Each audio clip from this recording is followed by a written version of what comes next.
Welcome to Tonikaku Kawaii chapter 198. Yes, ladies and gentlemen, only 2 more chapters until the fabled chapter 200. I cannot wait to see it. This chapter is brought to you again by Bathhouse Scans. Thank you very much. You know, someone's doing the Lord's work, okay? Speaking of the Lord, our Lord and Savior Hada has decided to bless us with another chapter of lore, okay? So, apart from that, I have nothing interesting to say, and let's just jump right into the chapter. Now, the chapter starts off with, a little bit of a deep thinking exercise, if you will. So the narrator is basically talking what I presumably think about, not humanity as a whole, but, about the people involved in the bamboo cutter story, right? But you could very much, put this in just history in general, right? So the narrator is basically talking about how in the grand, we don't know anything about these people that were involved, okay? We kind of know their names. That's about it. We know that they did something, but we don't really know when they were born, when they really died, what their accomplishments were, right? And we don't really know the struggles that they had to go through back then, right? Because no one remembers who these people are, right? And you could put that up to basically everything else, when you think about it. We're not really that important in the grand scheme of things. Eventually, everyone's going to forget that we existed at one point, which man, that's some deep shit. It's yeah, you're going to be eventually forgotten about, and no one's going to know who you were. But luckily, after that, it gets a little more wholesome, a little more lighthearted, if you will. After that very grim beginning, we can, actually get on to the main chapter. I always keep saying that. I don't know why I keep saying that anyways. So, the same thing that happens in the original bamboo cutter story also happens in this one, okay? So, Kawaii has these 5 pieces of wood with, an item on them, right? And explains to the 5 noblemen what they have to do, okay? Basically, on these, pieces of wood, there's an item that's really hard to get, and there's going to be a big, massive race to be the fastest one to get it is going to be the one that's going to marry with me, something, right? Obviously, the noblemen are very much confused. They're like, why the fuck do we have to race for your marriage, right? They all probably thought that it was going to be done in 5 minutes, right? That, she was just going to choose and we'd be done, right? But no, that's where they're wrong. So basically, Kaguya continues a little more on her little explanation, right? She's like, okay, listen, on these pieces of wood, on these boards are some legendary items, pretty rare items, if you will. These items are basically going to be very hard or impossible, really, if you don't overcome some challenges that are, wilder than your dreams have ever thought of challenges, right? So basically, she's like, okay, you're going to get this piece of wood. It's going to have a basically impossible thing to get, and you're going to have to get it in the fastest time possible, right?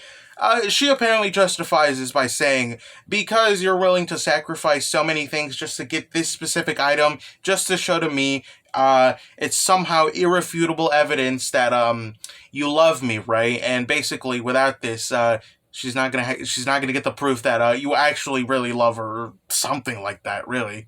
After this explanation of the wooden boards, she basically starts shuffling them, right? And she starts explaining, alrighty then, now, take your pick. Be willing to risk everything. Be willing to lose your life just to prove to me that, you love me, right? And then she says this in the most, I have the picture on me right now. I don't know how to do it. She says it in the most smug way possible, okay? Every time I look at that face, I don't know. I don't know what to say. I don't know what to feel anytime I look at that face, right? But anyways, Kaguya is like, listen, you should be willing to risk it all just so I could become your wife or something like that. And apparently, all of the noblemen fall for it, right? I don't see the appeal to it. I mean, then again, hindsight is 2020. We all realize that they are all going to lose. So there's really no point fighting for it. After they get their challenge from Kaguya, they all kind of just group together, they all look at their challenge, right? And they realize something. Wait a minute. How the fuck are we supposed to get these pieces, right? They actually, think for once, right? And they're like, oh, she wasn't lying when she said these pieces were basically impossible to get, right? And they were thinking, like, they start having doubt that they're even going to be able to complete the challenge, right? When suddenly this guy, this random bozo, he comes along, right? And he's like, I'm gonna go searching out. Y'all have fun. I'm just gonna go. I'm gonna be now. All right. Obviously, all of the noblemen are very confused at this man because, like, they know for a fact that he doesn't know. Right? They're like, bro, you have nowhere to start. What the hell are you doing? Right? Like, obviously, they need somewhere to start, right? But they have no idea where. The dude explains something along the lines of, "Listen, I gotta risk my life for it all, okay? Like, this is Kagi we're talking about. If I don't risk my life, if I'm not willing to put all of my worth into it, this room is really hot. I should have gotten a fucking cup of water. I'm gonna do that after this one, okay? But basically, dude say, I'm gonna put my all into it just because he knows for a fact that if he doesn't, he's not going to be able to marry Kagi, okay? And obviously, he doesn't want that to happen. He obviously wants to marry her, right? Now, apparently this knocks sense into all of them, right? And they all get the, what's the one? They're all, okay, what's that one?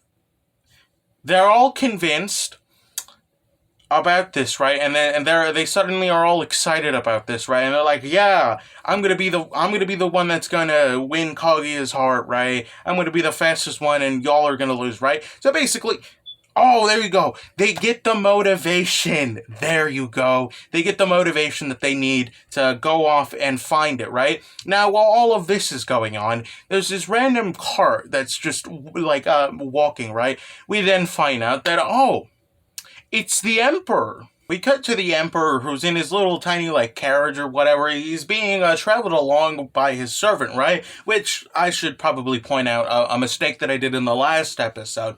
In the last episode, I'm pretty sure I said that the servant dude had no name, right? And that we never met the man. Turns out I was wrong, okay? Turns out that's actually Scuzza-chan's father, but, I forgot about that. I forgot about that specific part, but that doesn't matter. I might as well have just pointed it out, like, for right now. So, basically, the Scuzza-chan's dad basically tells the Emperor that, oh, did you hear that apparently Kaguya has already, like, dwindled down the numbers of, like, people that are trying to get married to her by only only 5 people, right? And apparently that they've all gotten a challenge from her now, and they're off to basically go get their little, like, challenge piece, right? So the Emperor, he's like, oh, that's pretty interesting, right? And then he thinks about it for a moment, and he's like, oh, does that mean that I'm late?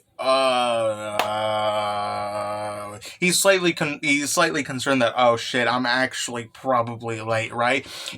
He came under the pretense, like, he lied to his parents or whatever. He lied saying that he was going on a hunting trip, right? And now he's just worried that he probably just missed the deadline, if you will, right? So Scuzza-chan's dad, right, is worried that, like, oh, something bad happened to him, right? He asks the Emperor, hey man, you good there, right?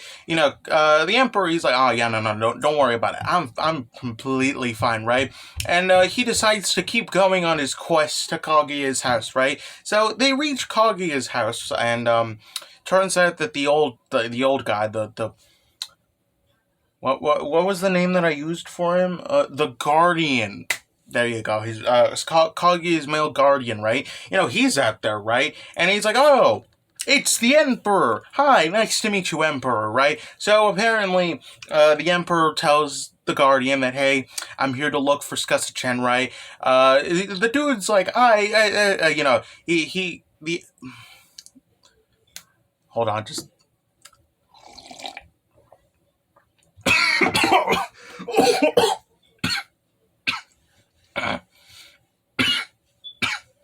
I just choked on water. I want you to know that for the record, okay? But anyways, so... oh my god. So, like I said, Kaguya's guardian, Jesus, wow, this is what happens when, like, the heat is getting to you, right? But Kaguya's guardian tries to go find Kaguya, right? He tells the Emperor this, right? But, he's like, no, it's perfectly fine. The Emperor's apparently gonna go do it himself, right? Obviously, the Guardian's a little confused, right? And then, out of nowhere, the Emperor is like, after all, I'm a hunter. I'm gonna hunt her down to my very soul or whatever, right? Some very creepy shit, right? And the Emperor, he goes off to basically try to find Kaguya. So the Emperor basically just goes off into this old guy's house, right? Which, once you think about it, pretty weird of you, bro. But anyways, he just goes looking through it, right? And he's, I guess, slowly trying to convince himself that maybe this Kaguya person isn't actually that cute, right? Because he's like, okay, I mean, everyone's been telling me that this woman is like the most beautiful woman of all time, right? And no one beats her, right? He's like, I mean, there's just countless of other cute people in the capital. There's countless of cute women in the capital. Come on, right? There definitely isn't a chance that she's actually that cute, right? But just I don't know, maybe let's just give it a chance, right? So he keeps walking for a little, right? When he eventually finds Kaguya sleeping in front of a tree, right? And the moment this man lays his eyes, dude goes down bad, okay? He's like, oh my god, I'm in love. She's beautiful. Look at her, right? Now, well, yes, NASA. Ooh, I just catched myself there a little too early. But anyways, I guess we should probably talk about that, right? So recently, as of this chapter coming out, there's been a little bit of a fame theory, if you will, that the Emperor is actually a reincarnation of NASA, if you will. Now, you might first off think, how the hell does that make sense, right? Now, personally, I don't really believe too much in the theory, but, that doesn't matter, okay? There's obviously some points to prove that, oh, this might actually be true. There are other points to prove that, oh, this might not actually be true. I think the main point is very much the face that the Emperor gives off. Very similar to, faces that NASA gives when he's shocked or, when he's feeling an emotion, right? Now, I should point out, that's just how hot his art style is, okay? In all honesty, I don't actually know if that was a point to proving that, oh, NASA's actually the Emperor, or a reincarnation of the Emperor. But, if it is, I should just point out, that's just how that's just how hot as his art style is. I don't really think that means that he's the reincarnation of the Emperor. But hey, some people like to believe that, and you know what? That's perfectly fine. The Emperor looks at Kaguya a little bit more, right? And somehow in his mind, right, he's like, you know what? I've decided I am going to marry this woman. This woman is so cute, okay? I thought they were all lying to me. No. This woman is just, absolutely cute, right? Bro, she's an actual goddess, right? And, he basically is like, I don't care. I'm gonna do my hardest to be be his husband or be her husband, alright? He can't imagine a world now where he's not married to her, right? And, he then suddenly just has the audacity. He decides to wake up Kaguya. First off, buddy, just saying, big mistake, because what happens next is a little shocking. That sounds like such a Dharma thing. Random guy wakes up beautiful young woman. What happens next is shocking. So the Emperor basically decides to wake up Kaguya, right? And, he's like, excuse me, madame, if you will, right? Kaguya wakes up and she's like, who are you? All right. The Emperor, he's like, I'm not going to give you any names because I don't want to expose myself like that. However, if you're willing to call me something, you could call me your future husband, if you will. That seems so cringy to say, but yeah, that's what he says, right? He's basically like your future partner, your future husband, if you will, right? Now, Kaguya, she's like, I don't know how to explain it to you, but I'll try to explain it to you in the most simplest way possible. We've already ran out of spaces. I already told those 5 men over there that they have to go find things. So no can do, buddy. Sorry, I'm not going to marry you. Right now, the Emperor is very shocked at such preposterous things as rejecting the Emperor. Right.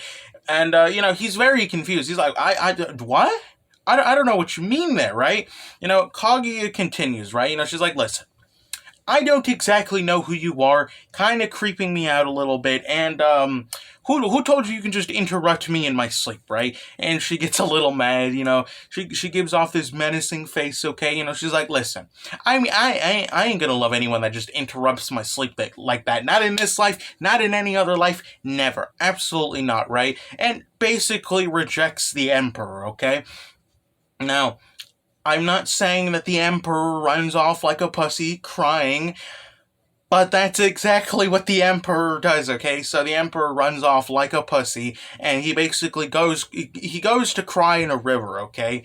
Kaguya, she has no clue what just happened, right? Like I said, she just woke up, right? And, she still doesn't know who this person is, right? She's like, so who was this guy again? Now the Emperor is basically crying in front of a river, right? He's like, oh my god, I can't believe I just got rejected by, like, the most beautiful woman on the planet, right? I mean, no shit to you, Emperor Sir NASA, maybe. No shit to you. However, you kind of deserve it when you just walk into someone's house, basically, technically, yeah, sure, you were invited inside, but that doesn't give you the right to go search the old man's house, right? And number two, you woke up Kaguya without her permission, okay? Obviously, she's going to be mad. Like, basically, that makes you enemy number one. But we're not here to shit on the Emperor for that, okay? So, basically, he's just crying, right? When suddenly, this random other voice comes along, okay? He's like, oh, who is this dastard, very sharply dressed young gentleman doing, crying in front of a river, right? Now, the Emperor looks back, right, and turns out, it's Skasa-chan. Now, I was going to say Kaguya right there. It's Skasa-chan, okay? She's like, oh, is something wrong? And that's where the chapter ends off, okay? So, Skasa-chan is here. God bless. She's back, okay? And, yeah. Like, I want to, I guess, reiterate more on that Emperor theory, right? I mean, actually, I don't know. Because I think I already proved my point. I already said my piece, if you will. Like, good theory. Is it true? Probably not. Probably. It would be very convenient for the story that, like, oh, NASA, Skasa-chan, and Kaguya have all known each other now since, they first met, right? That would be nice. Is it real? Maybe. I don't really know. Like I said, I don't really believe too much into it.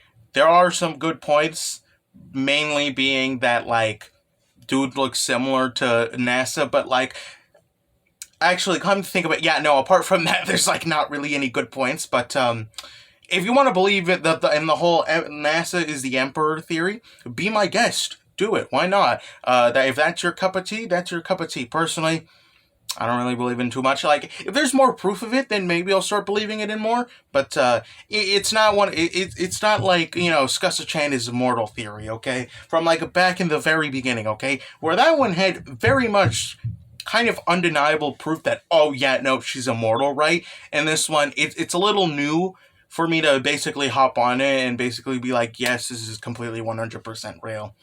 Apart from that, I have nothing interesting to say. I have chapter 199 to do before chapter 200 comes out, and I don't want that to happen. I want to be just on time for that video for chapter 200 as well. Like I said, I have nothing interesting to say, and have a great rest of your day or night. I don't know when you're watching this, and goodbye.